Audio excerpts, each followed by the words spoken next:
അതിന് ഉണ്ടാകാം. വീണ്ടും നിങ്ങളുടെ മുന്നിൽ ഗാനമായിട്ട് ഇരിക്കുവാൻ തക്കോണം ദൈവത്തിന് പരിശ്രമം സഹായിച്ചോർത്ത് ദൈവത്തിന് നന്ദിയോടെ സ്തുതിക്കുന്നു.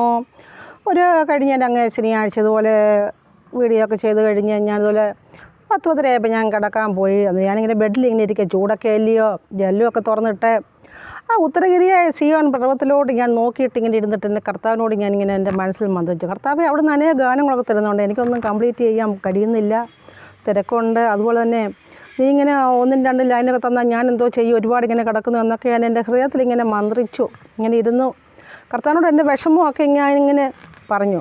ഉറക്കെയല്ലേ പറഞ്ഞത്, എൻ്റെ മനസ്സിലിങ്ങനെ വിചാരിച്ചു. അങ്ങനെ ഇരുന്ന സമയത്ത് കർത്താവ് 3 പാട്ടിങ്ങനെ തന്നു ഒറ്റയടിക്ക് ആ സമയം തന്നെ. അപ്പം മൊബൈൽ ഞാൻ ഈ പാട്ട് ട്യൂണ് മറന്നു പോകാതിരിക്കാൻ വേണ്ടി ഞാൻ മൊബൈൽ എടുത്തിട്ട് തന്നെ വാട്സപ്പിൽ ഞാനിത് വോയിസ് ആക്കിയിട്ട് പാടിയിടും. അന്നേരം ഈ പാട്ട് അപ്ലോഡിങ്ങിലും എഡിറ്റിങ്ങിലും വരുന്നതുകൊണ്ട് ഫോൺ ഒട്ടെടുത്തതുമില്ല. ഇങ്ങനെ ഞാൻ അവിടെ ഇരുന്നിട്ട് സത്യം പറഞ്ഞാൽ ഒരു പാട്ട് മാത്രം മനസ്സിൽ നിന്നു. അതിങ്ങനെ പാടി നടന്നു. ബാക്കി 2 മറന്നു പോവുകയും ചെയ്തു. അങ്ങനെ ഒരുപാട് പാട്ടുകൾ മറന്നു പോയിട്ടുണ്ട്. പിറ്റേ ദിവസം രാത്രി തരുന്നതൊക്കെ ഇതുപോലെ പാടി മൊബൈലിടാനും കഴിയാതെ പിറ്റേ ദിവസം ഓർക്കാതെ ഒരുപാട് പാട്ടുകൾ നഷ്ടപ്പെട്ടു പോയിട്ടുണ്ട്. അതൊക്കെ ഒരു സമയത്ത് കറങ്ങിത്തിരിഞ്ഞ് വരുമെന്ന് വിചാരിക്കുന്നു. എൻ്റെ ശ്രോതാക്കളോട് എനിക്ക് പറയാനുള്ളത്, ഈ പാട്ടുകളൊക്കെ ഇങ്ങനെ കേട്ട് പഠിക്കണം. എൻ്റെ ശ്രോതാക്കൾ 1 പ്രാവശ്യം കേൾക്കുന്ന 10 പ്രാവശ്യം കേൾക്കുന്ന എനിക്ക് പറയാൻ ഒരുപോലെയുള്ള അല്ലേ ഞാൻ പറയുക. ഈ ഹോസ്പിറ്റലൊക്കെ പോയി ഡോക്ടറെ പ്രിസ്ക്രിപ്ഷനൊക്കെ അതൊക്കെ നോക്കി ദീർഘശ്വാസമൊക്കെ വിട്ടിരിക്കാതെ പാട്ടുകളൊക്കെ പാടി ഇങ്ങനെ പഠിച്ച് വെറുതെ ചുമ്മാതെ പാടിയൊക്കെ നടക്കണം. അസുഖത്തെക്കുറിച്ചൊക്കെ ഓർത്ത് ഭാരപ്പെട്ട് ഇങ്ങനെ നടക്കാതെ. ഇപ്പോൾ എവിടെയായാലും ക്യാൻസർ എന്ന് പറയുന്നത് തന്നെ ഇപ്പോൾ എനിക്ക് തോന്നുന്നു പനി പോലെയുള്ളതെന്ന് എനിക്ക് തോന്നുന്നത്. സാധാരണ ഒരു രോഗമായി അതുപോലെയാണ് വ്യാപിച്ച് കിടക്കുന്നത്. എത്രയോ പേര് തന്നെ എനിക്കറിയാം ക്യാൻസർ രോഗത്താൽ ഇങ്ങനെ ഭാരപ്പെട്ട് കഴിയുന്നവരും വീട്ടിൽ കിടക്കുന്നവരെയൊക്കെ. അപ്പോൾ പാട്ടെന്ന് പറഞ്ഞാൽ വലിയൊരു ഔഷധമാണ്. സോങ് എന്ന് പറഞ്ഞാൽ ഭയങ്കര ഔഷധമാണ്. അതൊക്കെ പാടി വെറുതെ ഇങ്ങനെ വീട്ടിൽ ജോലിയൊക്കെ ചെയ്ത് വെറുതെ ഇങ്ങനെ നടക്കണം. അസുഖത്തെക്കുറിച്ചൊന്ന് ചിന്തിക്കണം. അത് കർത്താവ് സഹായിക്കാൻ വയ്ക്കണം. കഴിഞ്ഞ കുറച്ച് വീഡിയോ ചെയ്ത സമയത്ത് ഞാനൊരു സാക്ഷ്യം പറയാൻ, ഒരു അമ്മായിയമ്മയ്ക്ക് വേണ്ടി ഒരു മരുമോൾ പ്രാർത്ഥിച്ച് രാത്രി എഴുന്നേറ്റ് പ്രാർത്ഥിച്ചപ്പം അമ്മായിയമ്മയുടെ കാൽപാദത്തിലെ ക്യാൻസർ കർത്താവ് സൗഖ്യമാക്കി. കർത്താവ് കിടന്ന മാതാവിനോട് രാത്രി യാമങ്ങളിൽ കർത്താവ് എഴുന്നേറ്റ് വന്ന് പറയും, നീ എഴുന്നേറ്റ് നടക്കുന്നത്. ഈ അമ്മായിയമ്മ മാർത്തമ്മക്കാരി മരുമോൾ ഭയങ്കര പെന്തക്കോസ്തൽ ഭാവിയാണ്. അമ്മായിയമ്മ ഈ അമ്മച്ചി വിചാരിച്ച് മരുമോൾ രാത്രി വന്ന് പറഞ്ഞതാണ് ഉറക്കത്തിൽ എന്ന് പറഞ്ഞതുപോലെ കർത്താവ് സൗഖ്യം തരും. അതുപോലെ നമ്മൾ കഴിക്കുന്ന ഭക്ഷണത്തിൽ നിന്ന് ഒരുപാട് വിഷാംശം നമ്മുടെ ശരീരത്തിൽ ചെല്ലുന്നുണ്ട്. അതിൽ പച്ചക്കറി ആയാലും മീനായാലും തമിഴ്നാട്ടിൽ ഈ ഡ്രൈ ഫിഷ് അതൊക്കെ പ്രോസസ്സ് ചെയ്യുന്നതാണ്. യൂട്യൂബിൽ അടിച്ച് നോക്കിയാൽ കിട്ടും. അതൊക്കെ നമ്മൾ കണ്ടാൽ തന്നെ കഴിക്കത്തില്ല. ഭയങ്കര വൃത്തികെട്ട അന്തരീക്ഷത്തിലും വെജിറ്റബിൾ ആയാലും ഇതിൽ കേരളത്തിലോട്ട് വരാനുള്ള മീനും പച്ചക്കറിയും അവർ കഴിക്കാറില്ല. കാരണം അതിൽ മുഴുവൻ വിഷമാണ്. ഇത് അഗ്രികൾച്ചർ യൂണിവേഴ്സിറ്റിയിൽ നിന്ന് തമിഴ്നാട്ടിൽ ചെന്നായിരുന്നു ഈ വെജിറ്റബിളൊക്കെ പ്രോസസ്സ് ചെയ്യുന്ന. അപ്പോൾ അവരോട് ചോദിച്ചാൽ പറയും, എൻ്റെ സീഡ് വിത്ത് വരെയും വിഷത്തിലാണ് ഇട്ട് വെച്ചിരിക്കുന്നത്. കാരണം നമ്മൾ കഴിക്കുന്നത് മീനായാലും അതുപോലെ തന്നെ. അങ്ങനെ honey and worry and curry this means cancer എന്ന് പറഞ്ഞാൽ ഹണി നമ്മുടെ ജീവിതത്തിൽ സുഖലോലുപതയ്ക്ക് വേണ്ടി ഉപയോഗിക്കുന്ന വസ്ത്രം, മദ്യമായിട്ട് മയക്കുമരുന്നുള്ള അതുപോലെ പല കാര്യങ്ങളും നമുക്ക് ക്യാൻസർ വരാൻ സാധ്യതയുണ്ട്. അതുപോലെ തന്നെ വറി എപ്പോഴും നമ്മുടെ മനസ്സ് വിഷമിച്ചിരുന്നാൽ അതിന് നമുക്ക് ഇതുപോലുള്ള അസുഖങ്ങൾ ഉണ്ടാകാൻ സാധ്യതയാണ്. പിന്നെ കറി അറിയാതെ നമ്മൾ കഴിക്കുന്ന ഭക്ഷണം അത് തന്നെയാണ് ഇപ്പോൾ പറഞ്ഞത്. അപ്പോൾ honey worry and curry this means cancer എന്നാണ് പറയുന്നത്. പലരും വെറുതെ ഈ അസുഖത്തെക്കുറിച്ചൊക്കെ ഓർക്കാതെ വെറുതെ പാട്ടൊക്കെ പാടി കാണാതൊക്കെ ഇങ്ങനെ പഠിച്ച് വെറുതെ പാട്ടൊക്കെ പാടി നടക്കുക.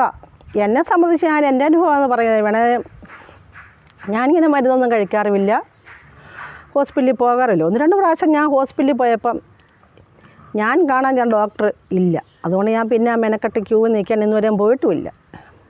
ഇന്നുവരെ ഞാനൊരു മരുന്ന് കഴിച്ചില്ല. എനിക്ക് വീട്ടിലുള്ളവർ എന്നെ വഴക്ക് പറയും, അലർജി വരുമ്പം പനി വരുമ്പം മരുന്ന് കഴിക്കുമെന്നും പറഞ്ഞ്. അവർക്ക് എന്നോട് സ്നേഹം ഉണ്ടായിട്ടില്ല കേട്ടോ, അവർക്കൂടെ പകരുമെന്ന് വിചാരിച്ചാൽ. ഇങ്ങനെ പ്രിസ് കണ്ടിരിക്കും, ഹോസ്പിറ്റലിൽ പോകാൻ മരുന്ന് കഴിക്കുമെന്ന് പറയും. ഞാൻ ഒരു മരുന്നും കഴിക്കാറില്ല. എൻ്റെ ഒരേ ഒരു മെഡിസിനാണ് ഈ സോങ്. അതേ ഉള്ളൂ. ഈ പാട്ടിൻ്റെ കൗണ്ട് മാത്രമേ ഉള്ളൂ എൻ്റെ ബ്ലഡിൽ, അല്ലാതെ ഒന്നുമില്ലെന്ന് എനിക്കറിയാം. എൻ്റെ കർത്താവ് എന്നോട് കൂടെ ഉണ്ട്. ഭയങ്കര പ്രൊട്ടക്ഷനാണ് എനിക്ക്. ഈ പാട്ടുകൾ എൻ്റെ ഉള്ളിൽ ഒരുപാട് കിടക്കുന്നു. ഇതൊക്കെയും പുറം ലോകം അറിയാതൊന്നും എനിക്കൊന്നും സംഭവിക്കുകയില്ല. ഞാൻ മരുന്നൊന്നും കഴിക്കാറില്ല. കൂടുതലും മരുന്നുകളൊക്കെ കഴിക്കാതിരിക്കുക. ഞാനിന്നാളെ ഒരിടത്തൂടെ നടന്നു പോയപ്പോൾ എനിക്ക് പരിചയമുള്ളൊരു അമ്മാമ്മയെ കണ്ടതുപോലെ സംസാരിക്കാനിടയായി. റോഡ് സൈഡിൽ ഞാൻ നിൽക്കുക. അതിന് ഞാൻ സംസാരിച്ച് ചോദിച്ചു, അമ്മാമ്മ എന്താ കഴിഞ്ഞാലൊക്കെ ഒരുപാട് ക്ഷീണിച്ചിരിക്കുന്നല്ലോ എന്ന്. എന്നിട്ട് ഞാൻ എന്തോടത്ത് ഈ അമ്മാമ്മ അവിടെ ഇങ്ങോട്ട് വാന്ന് പറഞ്ഞിട്ട് എന്നെ വിളിച്ചിട്ട് എന്തോടത്തോ വീടിനകത്തോട്ട് പോകുന്നുണ്ട്. അകത്തോട്ട് പോയിട്ട് തിരിച്ച് വന്നൊരു ബക്കറ്റുമായിട്ടാണ്. 5 കിലോ സാധനം കൊള്ളുന്നൊരു ബക്കറ്റ് മടയും മാതാവ് തിരിച്ചു വരുന്നത്. അപ്പം ഞാൻ വിചാരിച്ച പാവപ്പെട്ട എനിക്ക് തരാൻ വല്ല അരിയോ വേറെ കൊണ്ടുവരുമായിരിക്കുമെന്ന് കേട്ടോ. അങ്ങനെ എൻ്റെ അടുത്ത് വന്ന് കൊണ്ടുവന്ന് തുറന്ന് കാണിച്ചപ്പോൾ എന്തുവാ, ഈ ബക്കറ്റിന് നിറയെ ഫുള്ള് ഈ അമ്മാമ്മ കഴിക്കുന്ന മരുന്നിൻ്റെ കവറുകളാണ്. എനിക്ക് കാണാൻ ഭയങ്കര സർപ്രൈസായിപ്പോയി. അപ്പം ഞാൻ ചോദിച്ചു, ഇതിന് എന്ത് ചെയ്യും, എല്ലാം പ്ലാസ്റ്റിക്കും അളുങ്കും ഒക്കെ അല്ലേ, ഇത് നീ എന്ത് ചെയ്യും, കുഴിച്ചിടുമോ? ഞാൻ പറഞ്ഞില്ല, കുഴിച്ചിടത്തില്ല, പഞ്ചായത്തുകാർ വന്ന് കൊണ്ടുപോകും. ഞാൻ പറഞ്ഞു പഞ്ചായത്തുകാർ വന്ന് കൊണ്ടുവന്ന് തരാം. പക്ഷേ ഇതെല്ലാം കഴിച്ച് നമ്മുടെ കിഡ്നി ഫെയിലായി പോയിട്ട് നമ്മൾ പഞ്ചായത്തിൽ ചെല്ലുക, എൻ്റെ കിഡ്നി ഇത് ഫെയിലായിപ്പോയി, എനിക്കൊരു ഫണ്ട് അനുവദിക്കണം, എനിക്ക് ഇത് ട്രീറ്റ്മെൻറ്റ് ചെയ്യണം എന്ന് പറഞ്ഞാൽ അവർ പറയും, എൻ്റെ അമ്മാമ്മ ഇവിടെ അതിനുള്ള ഫണ്ടില്ല, അടുത്ത പഞ്ചായത്തോടെ ഞങ്ങളെ കടമാക്കി വെച്ചേക്കെന്ന് പറയും. അത്രയേ ഉള്ളൂ, നമുക്ക് എങ്ങനൊരു ഹെൽപ്പ് കിട്ടത്തില്ല. നമ്മുടെ കാശ് ഉണ്ടെങ്കിൽ നമുക്ക് ട്രീറ്റ്മെൻറ്റ് ചെയ്യാം. പിന്നെ ഇൻഷുറൻസും ഒക്കെ ഉണ്ട്. എനിക്ക് തോന്നിയാൽ ഒന്നുമില്ല. എൻ്റെ ഒരേ ഒരു മെഡിസിനാണ് വെറുതെ പാട്ടും പാടി കിടക്കുക, ജോലി ചെയ്യുക.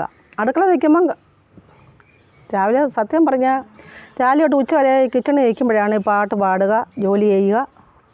ഇതൊക്കെയാണ് എൻ്റെ പരിപാടി. അല്ലാതെ എനിക്ക് വലിയ മെഡിസിനൊന്നുമില്ല. എല്ലാവരും അസുഖമൊക്കെ മാറി സുഖമാകാൻ കർത്താവ് സഹായിക്കുന്നത് പ്രാർത്ഥിച്ചുകൊണ്ടും അന്ന് രാത്രി 10:30 കർത്താവിനോട് ചോദിച്ചപ്പോൾ കർത്താവ് ഉടനെ തന്ന ഗാനമാണ്. 1-2 ലൈനൊക്കെ തന്നത്.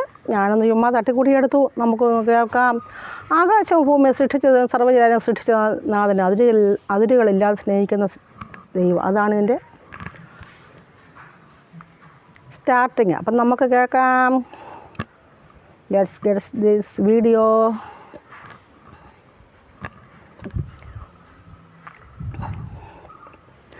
ആകാശവും ഭൂമിയും സൃഷ്ടിച്ച ദേവൻ, അതിരുകളില്ലാതെ സ്നേഹിക്കുന്നവൻ, അരികിൽ നിന്നു മാറാതെ ചാരെ വരുന്നവൻ, അകലുകയില്ലവൻ ഒരു നാളിലും, തൻ്റെ വാക്കുമാറ്റുകില്ല ഒരു നാളിലും.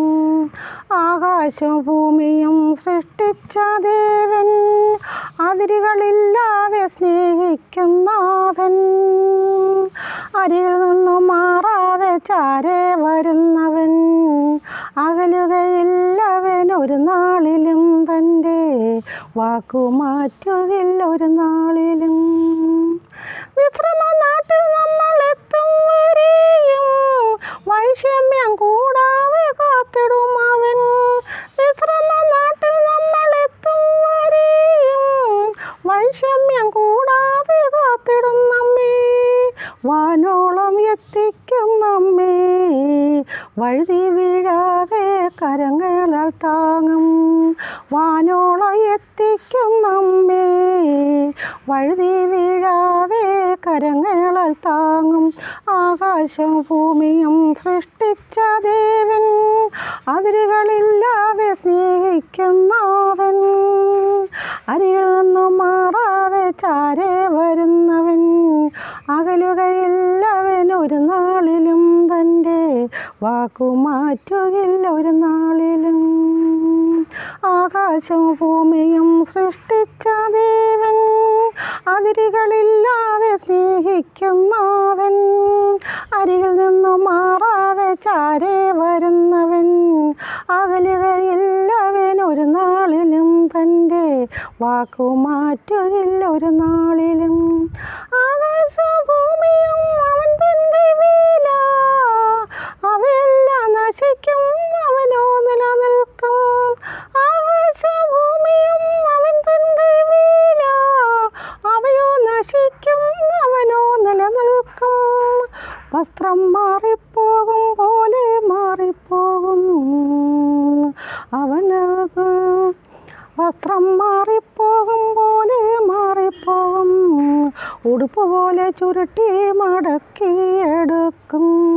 വസ്ത്രം മാറിപ്പോകും പോലെ മാറിപ്പോകും, ഉടുപ്പ് പോലെ ചുരുട്ടി മടക്കിയെടുക്കും. ആകാശം ഭൂമിയും സൃഷ്ടിച്ച നാഥൻ, അതിരുകളില്ലാതെ സ്നേഹിക്കുന്നവൻ, അരികിൽ നിന്നും മാറാതെ ചാരെ വരുന്നവൻ, അകലുകയില്ലവൻ ഒരു നാളിലും, തൻ്റെ വാക്കുമാറ്റുകില്ല ഒരു നാളിലും.